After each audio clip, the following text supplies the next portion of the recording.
Dans cette vidéo, je vais, en essayant de répondre à la question pourquoi un repère sphérique, montrer les propriétés de celui-ci, les règles de calcul, de position, et surtout donner une idée des situations où ce repère est plus approprié qu'un autre. Pourquoi déjà se placer dans un repère cylindrique, sachant qu'on a le repère cartésien qui nous identifie la position d'un point M, X, Y, Z de façon unique grâce au vecteur OM qui vaut XI plus YJ plus ZK, I, J et K étant les vecteurs unitaires de la base du repère cartésien. Donc pourquoi se priver d'un repère cartésien?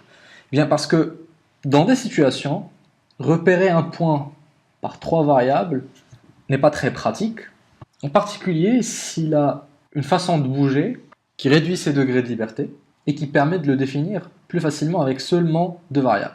Regardons si par exemple le point M se déplaçait dans une sphère de centre O, O étant le centre du repère, et de rayon fixé R. Si M se déplace sur cette sphère, il ne serait pas très pratique de le positionner avec X, Y et Z, mais plutôt avec deux angles.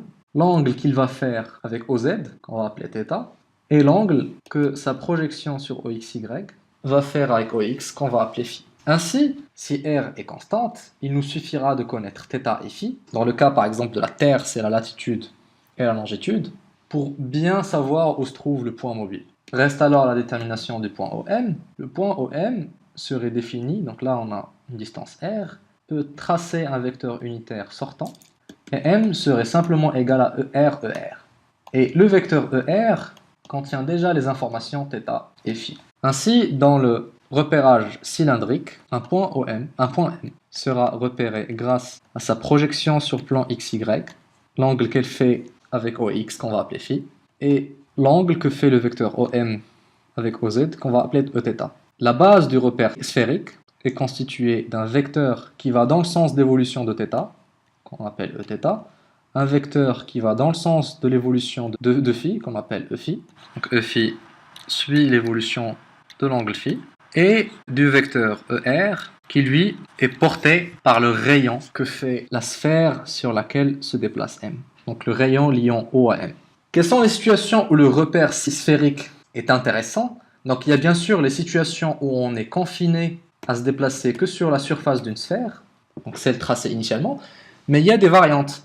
Imaginons une situation où on subit une force radiale. On peut subir une force radiale, par exemple une force qui ramène le point vers O, et une autre force qui veut faire éloigner le point M du centre O, cas par exemple d'un satellite. On aura alors une trajectoire peut-être pas circulaire, peut-être elliptique, mais dans ce cas-là, le repérage sphérique se prête bien à l'étude du problème. Et encore plus simplement, le repérage juste polaire, parce qu'on va se placer juste sur ce plan-là de la sphère.